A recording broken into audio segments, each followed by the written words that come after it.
Welcome class.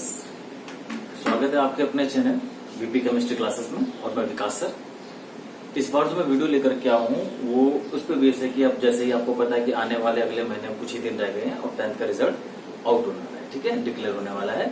तो उसमें अब काफी बच्चे अभी भी बहुत ज्यादा कंफ्यूजिंग माइंड के होंगे कि हमें अब क्या लेना चाहिए, किस सब्जेक्ट किस स्ट्रीम को लेकर के हमें आगे बढ़ना चाहिए। तो मेरी आज की वीडियो यही रहेगी, मैं आपको बताऊंगा। और फिर एक थोड़ा सा डिफरेंस है कि काफी बच्चे मेरे से पूछ रहे थे सर कि अगर साइंस को लेकर के आगे बढ़ते हो तो थोड़ा जेई और नीट के बारे में हमें बता दीजिएगा कि किस तरीके से उसकी तैयारी की जाती है, उसका पैटर्न क्या है, एग्जाम किस तरीके से आता है, ठीक है।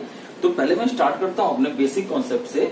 अगर अब हमने 10th का रिजल्ट दिया, आई होप हम सभी अच्छे नंबरों से पास हो गए। तो पहले मैं ये देखता हूँ कि अगर आपने क्लास 10th अभी तक जितने सब्जेक्ट को लेकर कराया, अब आप आगे बढ़ेंगे तो आपके पास यहाँ से 3 रास्ते खुलते हैं। मैं तीनों रास्ते आपको बता रहा हूँ। एक आ जाता है आपके पास, या तो आप आर्ट्स स्ट्रीम को लेकर के आगे बढ़ो, ठीक है, या फिर नंबर 2 पे मैं रख रहा हूं कॉमर्स सेक्शन। या तो आप कॉमर्स ले लीजिए, अकाउंटिंग, बिजनेस स्टडी, इन सब्जेक्ट को लेकर के आगे बढ़िए। या फिर जो आपके थर्ड स्ट्रीम है जिसको लेकर के मैं अपनी वीडियो को आगे कवर करूंगा वो है हमारी साइंस स्ट्रीम, ठीक है। तो ये 3 आपके पास क्लास 10th के बाद ऑप्शन आते हैं कि अब आप इन 3 में से कौन सी स्ट्रीम लेकर के अपनी स्टडी को आगे बढ़ाएंगे, ठीक है।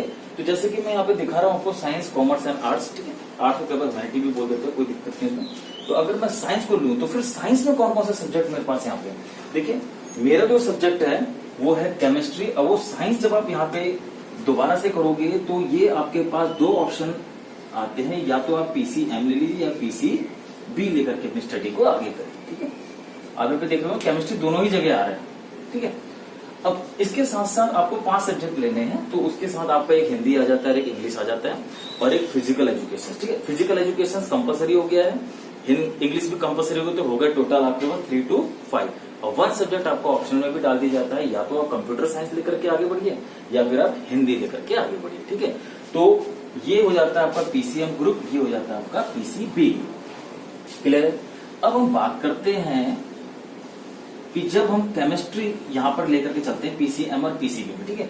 तो ये देखेंगे हम कि पीसीएम वाले जो बच्चे हैं वो 12th के बाद कौन कौन से स्कोप, कौन कौन से एग्जाम और किस फील्ड में आगे जॉब कर सकते हैं, कौन सा फील्ड उनके लिए बेहतर रहेगा। यहाँ पे अगर मैं बात करूं पीसीबी के लिए तो वो क्या करेंगे, देखिए जनरली अगर मैं बात करूं तो जो पीसीएम वाले होते हैं ये अभी से ही हमारी मेंटेलिटी हो जाती है क्लास 10th में कि भाई हम क्या करना चाहते हैं, इंजीनियरिंग को लेकर के BE, bachelor of engineering, B tech, B pharma, B architect, इस सब्जेक्ट को लेकर के या इसमें मैं एडमिशन लेना चाहता हूँ, भाई मैं इंजीनियरिंग करना चाहता हूँ, इंजीनियर बनना चाहता हूँ, ठीक है। जैसे मैं भी आपको बता रहा था कि यहाँ पर हमारे पास क्लास 10th के बाद 2 ऑप्शन आ जाते हैं कि हम पहले से अपना माइंड में लेकर के चलते हैं कि मुझे इंजीनियरिंग बनना है, मुझे इंजीनियरिंग करनी है, मुझे इंजीनियर बनना है या मुझे डॉक्टर बनना है, ठीक है। तो स्पेशली ये है कि जो अपने माइंड में लेकर के चलते हैं कि भाई उन्हें इंजीनियरिंग या इंजीनियरिंग के फील्ड में जाना है, इंजीनियर बनना है, तो स्पेशली क्या पीसीएम ग्रुप लेकर के आगे बढ़ते हैं। और जो सोचते हैं कि भाई मैंने डॉक्टर बनना है, जिनके माइंड में ये है कि मैं आगे बड़े होकर के डॉक्टर में या डॉक्टरी फील्ड में जाना चाहती है, तो वो कौन सा फील्ड लेकर के आगे बढ़ते हैं, पीसीबी। तो यहाँ पर जो हमारे पास आ जाता है वो आ जाता है यहाँ पर एमबीबीएस, एमबीए, ठीक है। तो ये वाला जो एग्जाम यहाँ पर जो मैं बताऊंगा आपको, यहाँ पर आपके 2 एग्जाम आ जाते हैं जिसको बोलते हैं जेई मेन और एक आ जाता है आपका एडवांस। ये 2 एग्जाम आपको क्लियर करने हैं इस फील्ड में जाने के लिए। उसके लिए सब्जेक्ट होने चाहिए आपके पास फिजिक्स, केमिस्ट्री, मैथ, क्लियर है ना, समझ लो। अगर आप चाहते हो कि मैं डॉक्टरी फील्ड में आगे जाऊं, एमबीबीएस कोर्स करूं, और ऐसे बहुत सारे कोर्सेस हैं जैसे बीडीएस हो गया और भी फार्मा की जितने भी आप कोर्सेस हैं, सब कुछ AFMC, arm force medical courses, तो इसमें जो हमारा जो एग्जाम आपको जो एंट्रेंस एग्जाम देना पड़ता है वो क्लियर करना पड़ता है हमें नीट का एग्जाम, ठीक है।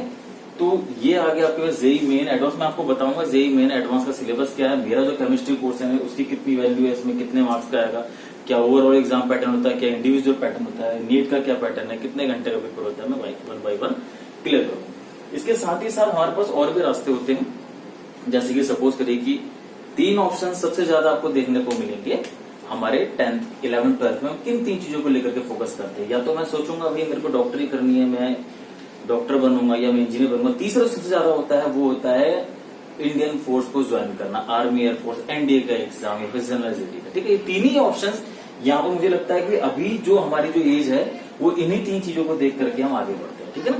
तो यहाँ पर ये जरूरी है कि अगर आप साइंस भी लेते हो तीनों आपके पास, ठीक है। तो चलिए अपनी वीडियो को आगे बढ़ाते हैं।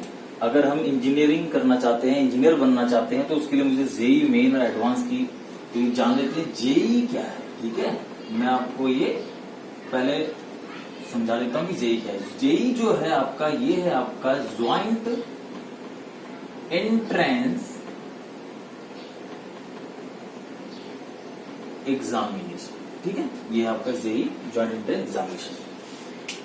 अब ज्वाइंट एंट्रेंस एग्जामिनेशन जेई का जो एग्जाम होता है ये 2 तरीके से होता है आपका। एक होता है जेई मेन, तो मैं यहां पे लिख देता हूं अगर मैं मेन, ठीक है, और एक है आपके पास एडवांस। अब जेई मेन और एडवांस में क्या डिफरेंस है देखिए। अगर आप पहले तो जो मेन है एडवांस है ये कराता, जेई का एग्जाम कराता कौन है। देखिए आज से पहले तो सीबीएसई इस एग्जाम को कराता, लेकिन अब जो ये एग्जाम है, ये जो एग्जाम कराती है वो जो बॉडी है वो है आपके पास एनटीए, ठीक है। इसमें क्या है ये एनटीए, नेशनल टेस्टिंग एजेंसी, ठीक है। अब ये एग्जाम कराती है। अब ये चीज आपने ध्यान देनी है कि कौन सा वाला एग्जाम कराती है, एनटीए, ये वाला मेन, ये कराती है एनटीए। मैंने फुल फॉर्म वहां पे लिख दिया है, नेशनल टेस्टिंग एजेंसी, ठीक है। और जो एडवांस है, अच्छा पहले मैं इसको क्लियर कर देता हूँ। ये जो जेई मेन का जो एग्जाम होता है वो जो कराती है एनटीए कराती है, ठीक है। इसमें आप जो नॉर्मली जो बीई अगर बच्चा करना चाहे, बैचलर ऑफ इंजीनियरिंग, या फिर मैं अगर ये कहूँ बीटेक, ठीक है, नॉर्मल कॉलेज से, ठीक है ना। जैसे कि हमारे पास ऐसे बहुत सारे कॉलेज है, मोर देन 10,000 कॉलेज ऐसे हमारे पास हैं जहां से आप बीटेक कर सकते हैं। लेकिन रैंक वाइज देखिएगा आपके हैं, अगर आप इसमें, इसका पेपर किस तरीके से आएगा, ये जो पेपर होता है हमारा किसका, जेई मेन का जो एग्जाम होता है, ये होता है हमारे पास एक फिजिक्स, केमिस्ट्री और मैथ। ये तीनों के तीनों जो है, मैंने बताया ना कि आपको मैं पीसीएम ग्रुप की बात कर रहा हूँ, ये 30 और 90 क्वेश्चन आपके पास आते हैं। जो क्वेश्चंस रहेंगे वो कितने रहेंगे, 90 क्वेश्चंस रहेंगे। हर क्वेश्चन 4 नंबर का होता है, ध्यान रखना। नेगेटिव मार्किंग यहाँ पे हर जगह नेगेटिव मार्किंग, कोई से भी एग्जाम हो आज के डेट, एमसीक्यूज है तो कोई भी हो नेगेटिव मार्किंग, ठीक है। 90 नंबर का आएगा। जो ओवरऑल जो ये जो क्वेश्चन हो गए 90 है, जो टोटल मार्क्स जो हो गए आपके, ये हो गए आपके कितने, 360 मार्क्स। तो जो आपका जेई मेन का जो रिजल्ट आएगा 360 आउट ऑफ 360 में से आएगा, ठीक है। अब यहाँ पर आप बीटेक कर रहे हैं, बैचलर इंजीनियरिंग कर रहे हैं, testing NTA national testing agency ये पेपर आपको करवा रहा है, ठीक है। ये आता कब का, तो ये भी मैंने आपको स्टार्टिंग में नहीं बताया, तो मैं थोड़ा सा आगे चलता हूँ। ये आपका जो पेपर है ये 2 टाइम, 1 साल में 2 बार होता है, ठीक है। एक मौका मिलेगा आपको जनवरी के टाइम पे और एक मिलेगा आपको अप्रैल में, ठीक है। तो जनवरी में होगा, इसके फॉर्म कब आएंगे, इसके फॉर्म आते हैं अराउंड सितंबर के आसपास, ठीक है ना। और जो आपका अप्रैल में हो रहा है, इसके फॉर्म कब आते हैं, फरवरी के आसपास के फॉर्म आ जाते हैं। साल में 2 बार होता है। कब दे सकते हैं इसे, आप 12th में हैं, ठीक है, 12th करते करते भी दे सकते हैं, आफ्टर 12th भी दे सकते हैं। 3 साल तक 12th के बाद, हर साल कितने एग्जाम हुए, 2 साल, 2 एग्जाम हुए हर साल, तो 6 बार आप ये अटेम्प्ट कर सकते हैं, ठीक है। तो मैं जैसे बात कर रहा था कि आपने जेई मेन का जो एग्जाम है पहले यही लेवल होता है, ठीक है, 360 में से। अब जो यहाँ के जो टॉपर बच्चे होंगे, मतलब कि जो शुरुआती जो रैंक बनेगी वो 1.5 लाख से 2 लाख के जो टॉप 1.5 और 2 लाख के बीच, 2 लाख के, कभी 1.5 लाख के, 1 लाख, कभी 2.5 लाख, जितने, वो इन पे डिपेंड करता है कि कितने बच्चे वो मांगना चाह रहे हैं, किस रैंक तक के। इसके बाद ही आप कौन सा एग्जाम दे सकते हैं, एडवांस का एग्जाम, ठीक है।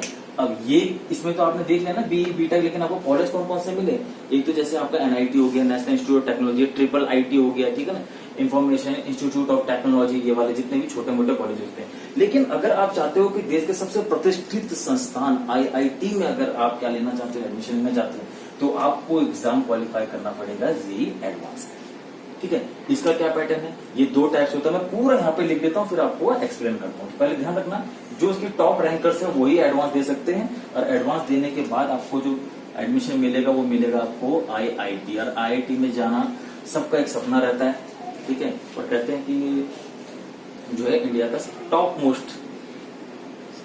मोस्ट हार्डेस्ट एग्जाम में से भी से देखा जाता है, ठीक है।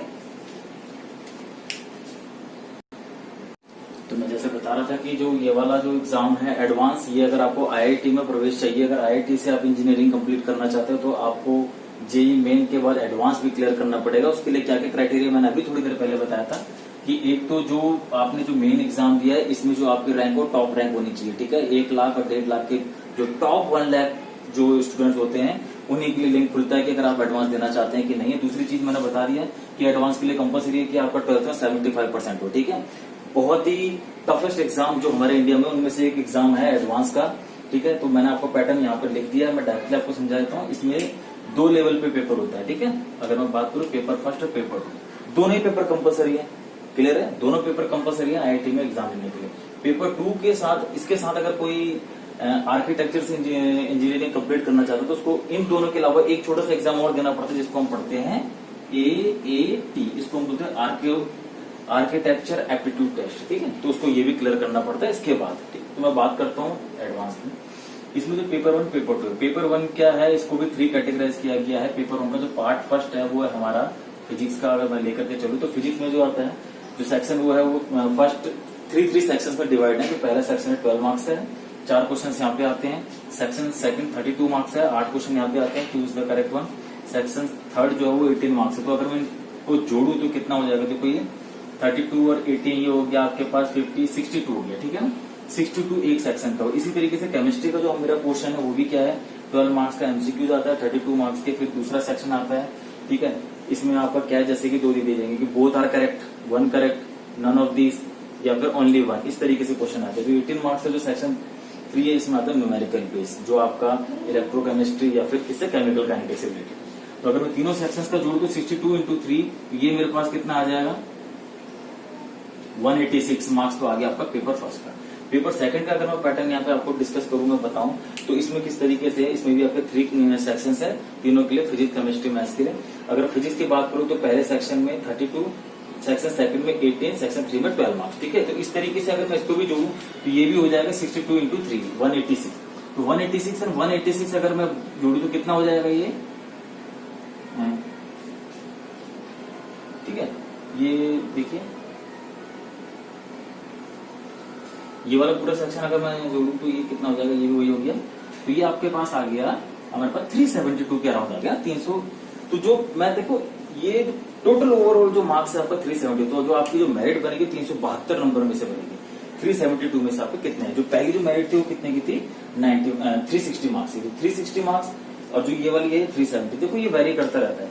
ये 2019 का मैं पैटर्न आपको बता रहा हूँ 372 नंबर का, जो 2018 का बना था 360 नंबर का बना था, ठीक है। उससे पहले अगर मैं बात करूं 2016 का तो 2016 में भी 372 नंबर का पेपर बना था जेई एडवांस का। तो ये वेरी करता रहता है, पर जहां तक मैंने देखा है ये 350 से 370-80 के बीच में रहता है, ठीक है।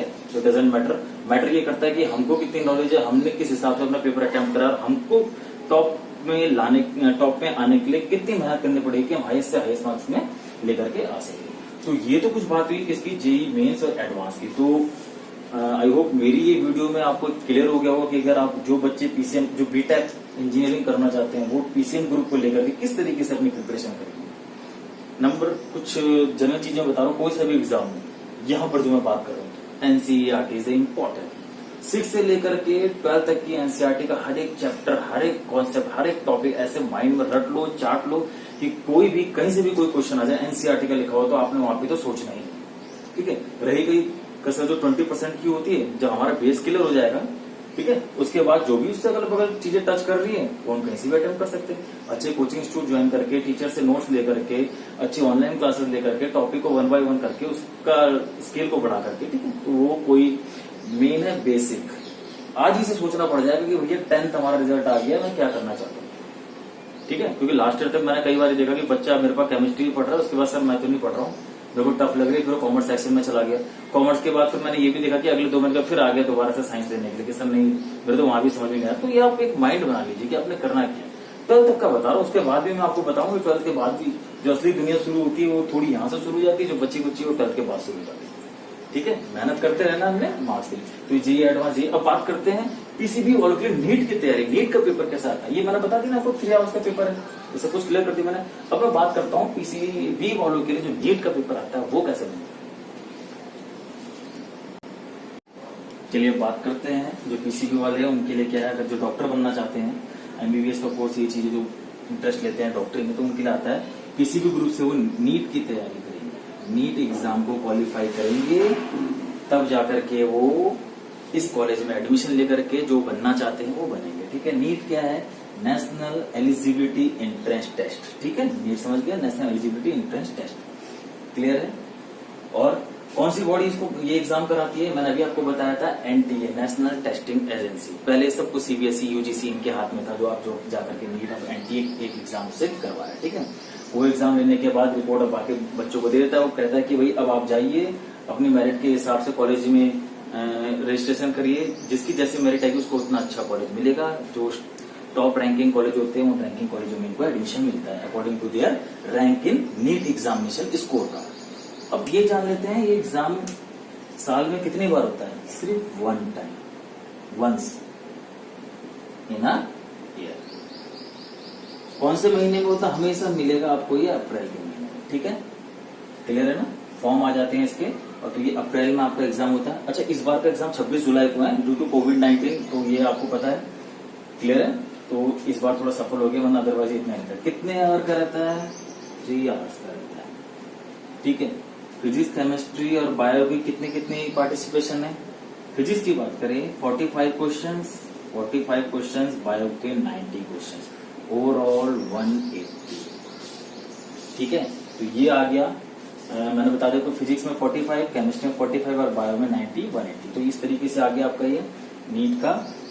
साल में एक बार होता है। कोर्स क्या क्या है ये मैं पहले ही बता रहा हूं आपको। 11th 12th केमिस्ट्री या जो अदर सब्जेक्ट भी है, मैं केमिस्ट्री की बात कर रहा हूँ, 11th और 12th का पूरा। ठीक है, A to Z हर एक चैप्टर 11th का कंप्लीट, सारे चैप्टर, 12th के भी सारे चैप्टर। ठीक है, इसी तरीके से बेसिक नॉलेज में आपका 9 10 का भी कई बार उठ जाता है। तो ये बात करी नीट की हमने। ठीक है, तो ये आपके 45 के क्वेश्चन आ गए। पर क्वेश्चन 4 मार्क्स का। तो अगर मैं बात करूँ फिजिक्स की तो 180 का हो गया, ये 180 का। और अगर मैं बात करूँ बायो की तो ये हो गया आपके पास 360 का। ठीक है ना? टोटल अगर मैं देख लूँ तो कितना हो जाएगा? 720। जो आपकी जो मेरिट बनेगी, जो स्कोर कार्ड आएगा आउट ऑफ 720। मैंने फिर बता दिया, साल में सिर्फ एक बार होता है नीट का एग्जाम। फॉर्म आते हैं दिसंबर जनवरी के टाइम पे। ठीक है, और अप्रैल के आसपास आपका एडमिट कार्ड आ जाएगा। जो एग्जाम है आपका हमेशा किसमें हो जाएगा? ये मई में कंप्लीट हो जाता है। ठीक है, ऑलवेज अप्रैल और मई, याद रखना ये 2 महीने बस इसमें एग्जाम भी हो जाएगा। और जून के 10 तारीख तक, जून तक आपका रिजल्ट आपके हाथ में रहता है, स्कोर कार्ड आपके हाथ में रहता है। ठीक है, टोटल 720 में से मेरिट बनेगी, 180 क्वेश्चन होते हैं, 3 आवर्स का इसका टाइम। तो नीट का भी क्लियर हुआ, जेई का भी। अब तो इन चीजों से अलग क्या है हमारे पास? अगर मैं सपोज मैंने पीसीएम ग्रुप से कर लिया, पीसीबी से कर लिया, मेरा इंटरेस्ट नहीं है, तो तीसरा जो सबसे ज्यादा इंटरेस्ट हमारा रहता है होता है डिफेंस में। तो डिफेंस के लिए तो हम क्या कर देंगे, यहाँ पे इसको साफ कर देते हैं। ठीक है, ये अब मैं आपको डिफेंस के बताता हूँ थोड़ा सा। ये अगर तो यहाँ पर जो हमारा सबसे पहला इंटरेस्ट वो है, सबसे पहला हमारा एनडीए का, नेशनल डिफेंस एकेडमी। जो थर्ड ऑप्शन जो हमारे पास है साइंस को लेकर के आगे बढ़ने पे, मैं क्या कर सकता हूँ? एनडीए। ठीक है, ये जो है union public service commission, UPSC body इसका एग्जाम कंडक्ट करती है। ठीक है, क्या क्या है उसमें? तो यहाँ आ जाता है हमारा एनडीए का एग्जाम जो यूपीएससी कंडक्ट कराती है। पार्ट 1 और पार्ट 2 दो पार्ट में एग्जाम होता है। ठीक है, तो जो पार्ट 1 है टोटल 300 मार्क्स होता है, टोटल क्वेश्चन 120 रहता है, टाइमिंग रहता है 2.5 घंटे। 2.5 घंटे के बाद आपको ब्रेक मिलता है पार्ट 2 अटेंड करने के लिए। पार्ट 2 के आपका 600 नंबर का पेपर होता है, टोटल क्वेश्चन उसके अंदर 150 रहते हैं। 150 को 2 पार्टों में फिर बांट दिया गया है। 50 नंबर का आपके पास इंग्लिश आ जाता है, 100 नंबर का आपके पास जनरल नॉलेज जीके आ जाता है। ठीक है, जो इंग्लिश है इसमें 1 वर्ड हो गया आपके, सिनोनिम्स, एंटोनिम्स, पैरा, रीडिंग, सब कुछ ही आ जाएगा इसमें। जीके में जो है आपके पास जनरल फिजिक्स, केमिस्ट्री। इसमें कोई 11th 12th की या इतने बड़े बड़े कॉन्सेप्ट याद करने की जरूरत नहीं है। छोटे मोटे जो टॉपिक जीके के तौर पे आ जाते हैं, कई बार आपको पता ही है, वो वाले टॉपिक आते हैं। क्योंकि जो ये जो हम कर रहे थे, कौन सा जेई मेन एडवांस अगली नीट, इससे थोड़ा हल्का लेवल यहाँ पर आ जाता है। आपको जो मेन जो फोकस रहेगा वो रहेगा यहाँ पे जनरल एबिलिटी, इंग्लिश और बाकी आपका ये मैथ्स है। ठीक है ना, मैथ्स का थोड़ा सा आप यहाँ पे ध्यान देंगे। अगर आपको एनडीए में जाना है तो केमिस्ट्री का पोर्शन बोलो 100 में तो 16 मार्क्स का आता है, फिजिक्स का 23। ये दोनों के दोनों क्या है? बेसिक नॉलेज, बेसिक क्वेश्चन आते हैं, यूनिट ऑफ लाइफ, इस तरीके से आते हैं। ठीक है, मतलब बहुत ही बेसिक 100 नंबर का आ जाता है। पूरा आपका करंट जीके भी 17 है, तो जीके, हिस्ट्री, ये सारी चीजें पे पढ़ने को मिल जाती है। थर्ड ऑप्शन आपके पास खुल गया है, साइंस सब्जेक्ट ले रहे हैं आप 11th क्लास में। क्लियर है? अब ये तो है बड़े बड़े एग्जाम, कई बार एनडीए भी क्वालिफाइड नहीं होता। चलिए देखिए, मेहनत अगर आप कर रहे हैं तो कोई भी चीज इम्पॉसिबल नहीं है। कोई भी बड़ा एग्जाम सिर्फ हमारे लिए होता है, ठीक है। अगर आप एक बार आपने धुन समझ ली कि भाई मैंने ये करना तो एक दिन आप उस लक्ष्य को जरूर पाओगे, क्लियर है। इसके अलावा भी हमारे पास जो चौथा ऑप्शन खुलता है वो इसी से खुलता है, वो आ जाता है आपके पास जनरल जीडी का। वो मैं बोलूं तो आर्मी से, ठीक है। उसमें क्या होता है, आपके पास जनरल 100 मार्क्स का क्वेश्चन बनता है, बहुत ही जैसे इंग्लिश हिंदी नॉर्मली। इसमें 2 कैटेगराइज आती है, मैं आपको बता दूं, एक्स ग्रुप और वाई ग्रुप। जो एक्स ग्रुप है क्यों ना एक्स ग्रुप को लेकर के चले जाओ अपने यहाँ पे साइंस लेके। वाई ग्रुप हो जाता है जो आर्ट्स और कॉमर्स से लेकर के जो आर्मी एयरफोर्स नेवी में जाना चाह रहे हैं, ठीक है ना। और अगर मैंने टेक्निकल एक्स जो है आपका टेक्निकल वर्ड यूज कर रहा है, वाई नॉन टेक को यूज कर रहा है। जो टेक्निकल में अगर आप जाना चाहते हैं तो आपने साइंस यहाँ से दे रखी है, आप ये वाला एग्जाम भी यहाँ से एंट्रेंस एग्जाम यहाँ से अटेम्प्ट कर सकते हैं, ठीक है। तो एक्स टेक्निकल ग्रुप में 100 मार्क्स है। जनरल जीडी, जनरल ड्यूटी का जो आपका जो फॉर्म है वो निकलता है टेक्निकल से, साल में 2 बार निकलता है, हर कोई निकलता है, इंडियन आर्मी, नेवी, एयरफोर्स, ठीक है, इन्फेंट्री। आप ये वाला एग्जाम दीजिए, टेक्निकल वाला अटेम्प्ट करना, ठीक है ना। टेक्निकल देने के बाद और आप एक बार अगर यहाँ घुस गए तो उसके बाद आप फिर इनमें से कोई से भी एग्जाम देने के लिए आराम से अपना टाइम निकाल सकते हैं। तो ये तो हुआ अगर 10th 11th 12th में मैंने ये करना है। 12th के बाद अगर मैं इंजीनियर डॉक्टर बनना चाहता हूँ, देखिए रास्ते कभी रुकते नहीं, ठीक है। इसके बाद भी अगर आप चाहते हैं पीसीएम के बाद, तो आप डिग्री जब कॉलेज में जाएंगे, ठीक है, अंडर ग्रेजुएट यूजी और पीजी जो करेंगे आप कॉलेज, उसके बाद अगर आप साइंस फील्ड से हैं तो आप बीएससी बैचलर ऑफ साइंस करेंगे। आपके पास सब्जेक्ट ये रहेंगे, BSc with PCM group, BSc with PCB group. एक आया था आपका बायो का, एक आया था आपका केमिस्ट्री मैथ्स वाला, ठीक है ना।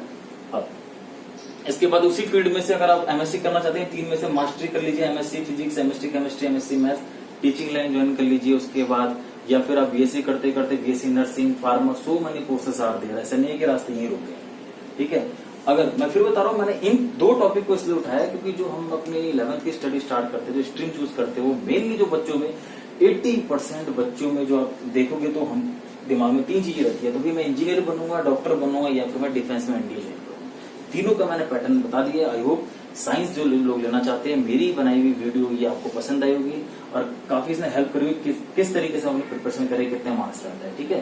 तो मैं विकास सर, और ये वीडियो आपको अच्छी लगेगी केमिस्ट्री क्लासेस हैं। Okay, thank you.